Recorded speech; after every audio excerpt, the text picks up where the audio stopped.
Yo, day one, audio check. We in. I pulled my headphones out. So hard to talk over yourself with like a 1 second delay. And I want to try to use the feedback camera, like run kind of everything into Swatch, and then use the feedback to just influence the color only. That's what I've been thinking about. Minimal Swatch colorization a la Double style. So this is a blackface panel, or a non-legending panel, and it is a stacker. Do I need to be more over here? I'm falling off the screen, guys, but I'm not looking at the composition anymore, so I don't know.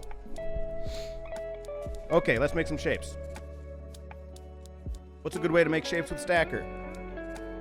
Angles. Grab an angle. And grab an angle. And make a shape. I can't reach.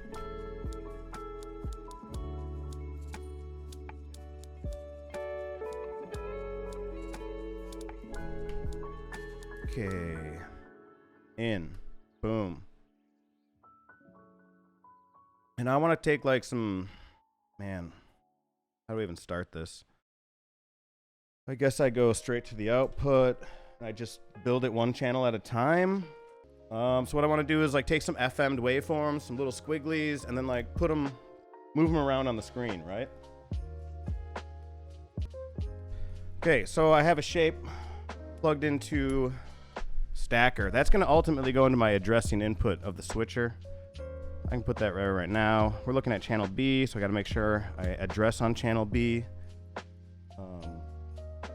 And again, for starters, I'm just going to make some little mini FM'd waveforms. So we'll build that up step by step so we see how it's working. Get this zeroed out. So here's my shape in the middle. And that's kind of telling switcher, because we're on count 1, the shape's coming into the address of 0, so it's bumping, wherever this shape is, it's bumping to input 2. So now if I go to input 2, I can see that I can put something inside of that square, right? Yeehaw. So let's keep that in mind. I'm going to keep my addressing input here on 0, but I only want to put things inside of that shape at the moment, and I'm not too worried about having like a big, dense background, you know what I mean?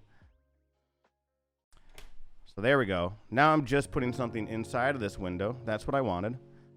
Now I want this to be a little more interesting, so I'm going to make it wiggle. That works. That squiggle is not good enough for me. Also, I'm going to put a square wave on the output. So I have a square wave coming out of the primary. I have a sine wave modulating the primary. But I want to do like a double modulation, so I want to mix down this input. I'm going to take that down to submixer. Put one sine wave into the top left. And you could do this with proc or SMX or any other delightful mixer you have. And then I'm going to grab a very basic angle, one of these basic ones up off the top. And I'm just going to grab the V ramp. And then I got to patch the output of the mixer. So I have the two top left and top right. I take the top output. Now I have a 2-input mixer configured. And I'm trying to lean. There we go. So I have 2 mixer controls here. One of them I'm just leaning the waveform. So right now it's vertical. And this is that V ramp. The ramp that goes from top to bottom. You plug that into an oscillator, you're just going to kind of bend it, right? Just whoop, whoop. I'm going to bend it, and then I'm going to add my sine wave. Now it's just a little more interesting. It's, it's not just straight up and down, which is the obvious answer. We're going one step above obvious. That's the goal. No more. 2 steps is too much. All right, so I made my little shape. It's got a thing inside of it. What else do I want to be able to do to this? Well, I'd like to be able to move it around, you know? How are we going to move it around? Who knows how to move this shape around? I do. We use a proc and a bias. Any bias voltage will do. So I take my two input signals for my shape. That's stacker right here. These two first ramps we grabbed, that's what's making this little window in the middle of my screen. Take those, slap them into the input of proc, and then jump them right back over to stacker. I'm just putting a proc within the path between angles and stacker. Proc between any two modules is always a good bet. Any kind of mixing, any kind of multiplying, that's how you make your chains better, make your patches more complex. Okay. Yes, yes, maybe.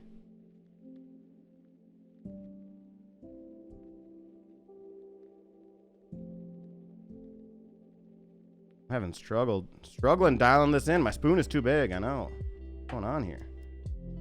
Pull that back, pull this back. There it is. Now it's off in the corner. Just kind of what we wanted. I'm just struggling to get it there. Guys, there's a lot of pressure, okay? See, I'm moving it that way, and I'm moving it that way. And now I can move it this way and this way. So I'm slowly getting this thing dialed in.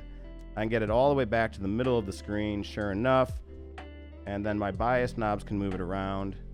Here's my shape, more or less. There we go. Kind of back to where we started, right? But now I can come in later and move this bad boy around.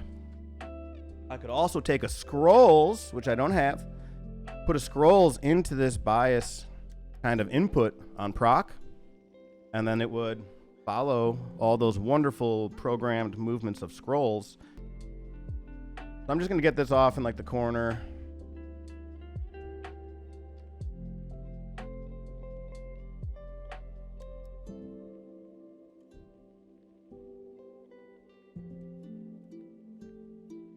All right, leave it alone. That's good. And then now, let's make another shape. Yeah? Okay, so I'm gonna go do kind of the same thing. That's what I always do, right? That's what we do on day one. We make a shape, we make a pattern, we do a thing, and then we do it in parallel. We do it twice. And we have two things that are very similar, but moving around each other, and it gets all moiré, weird, and goopy. Just an easy way to get goopy. So, square wave out. Into channel 4. Let's just look at channel 4 for the moment. And then I can do another 2-input mixer. So then submixer's kind of filled up, but I still have extra outs if I want them. Can that reach? Yes. And another copy of this ramp.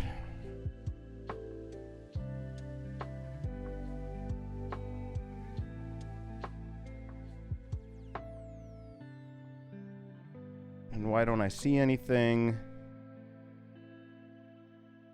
Because I'm on channel B, and I'm a weirdo, so now I'm just moving which signal is inside of that box.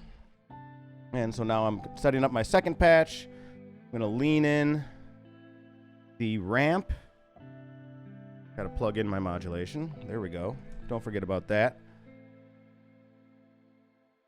There we go. There's my lean, my modulation with a ramp, and here is my sine wave. Just dial that in. Slow down, horsey.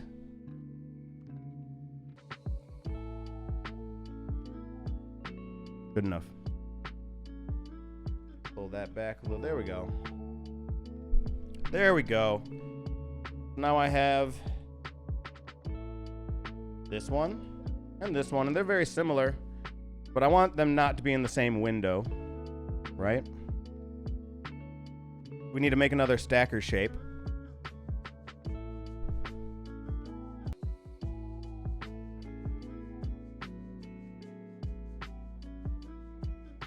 So I have another shape. And put that over here. No, you know what I'm gonna do? It's very hard to think about with the binary addressing and all 4 inputs. RGB mix is way more straightforward. Here we go. Let's just dial in this shape. That's what we want to do.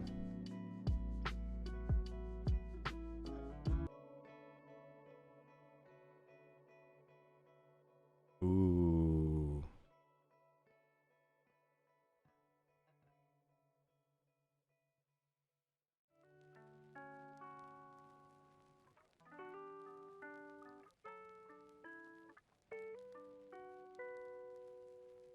Okay, cool. Let's keep building. Let's keep building.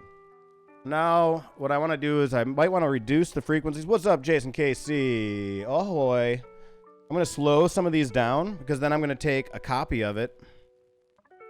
Basically, well, I'm going to take the triangle. I'm going to put it into stairs. Then behind some other shape, I can just have like a higher frequency version of the same oscillator.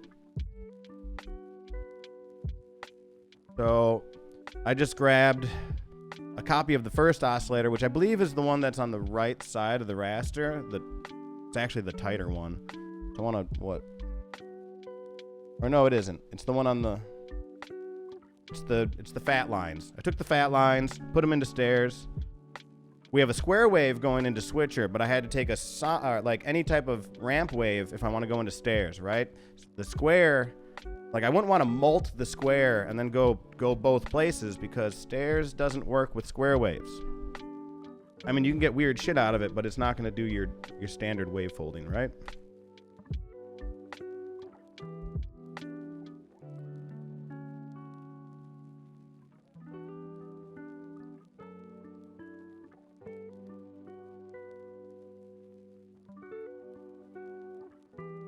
All right, so now we have like a variation of the one in the middle going on the outside. Cool with that.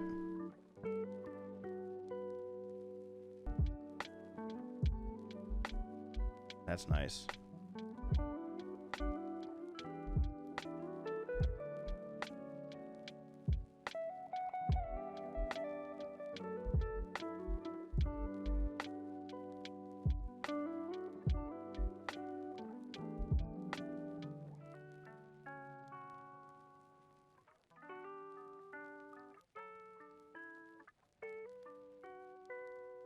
We're going for some like gallery art today, right?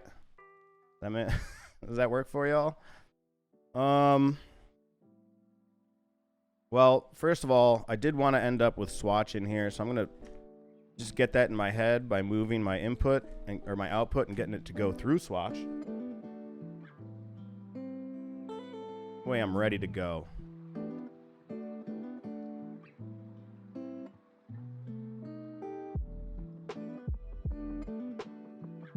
What's up, Leo?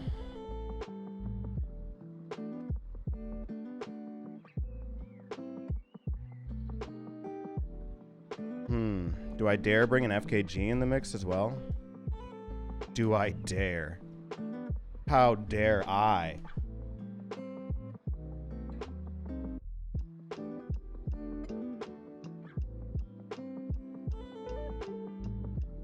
The lights are back. The lights are back. Does it make any difference?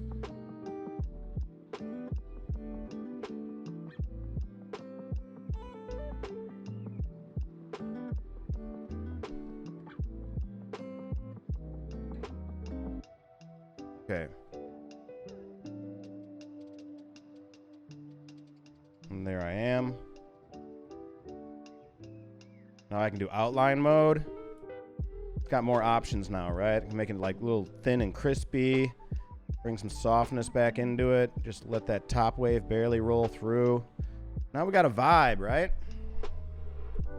We can cross everything over. We can make it all work. Oh, really? Ooh. add something a little softer into the mix.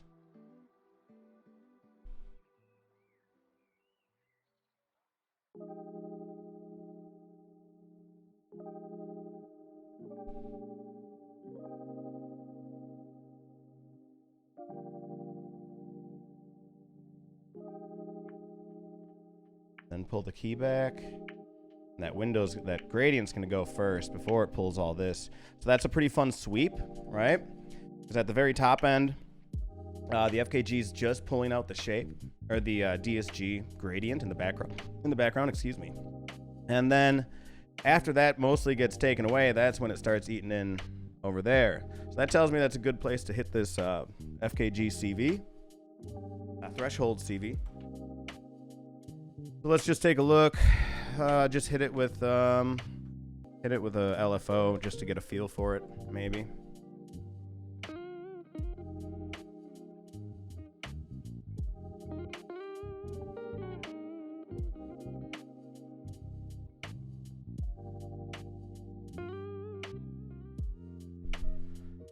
Okay. Now, what happens if I do something like this?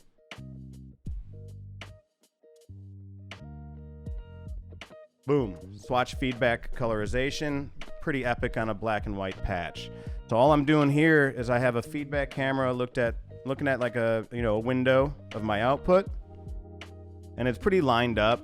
It's really hard to get it perfect. You can tell there's a slight twist to the orientation because up in the upper left corner there's that little triangle. So that's telling me it's on a little bit of an angle, which is fine. That's going to add character. And I'm just taking the luma out from the camera, and right now I'm going into I positive, which is going to make it orange if everything is zeroed out on your ESG. If I go into Q, I'm going to get purple and blue. If I go into I negative, I'm going to get real blue, and then Q negative is going to give me green. So now what do I do? How do I take that further? Well, let's take...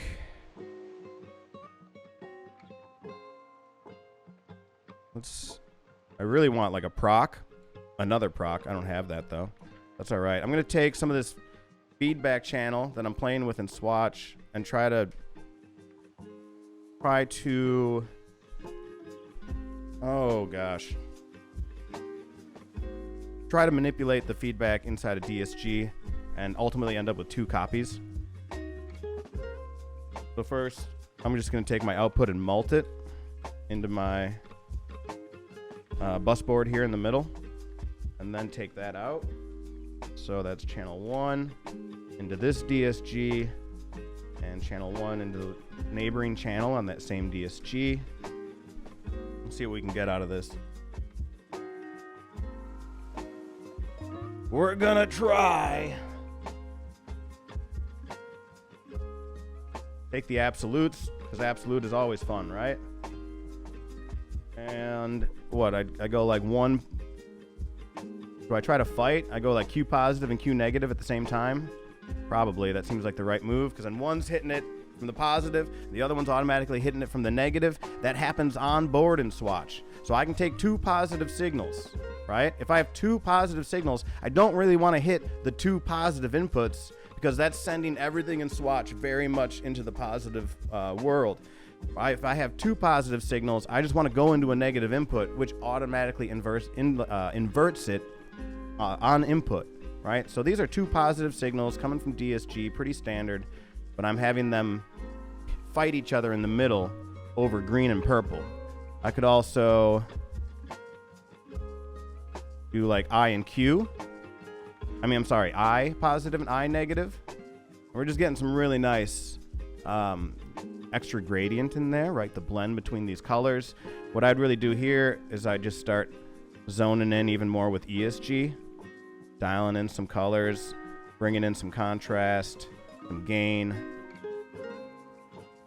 and maybe getting it wherever I might want to go.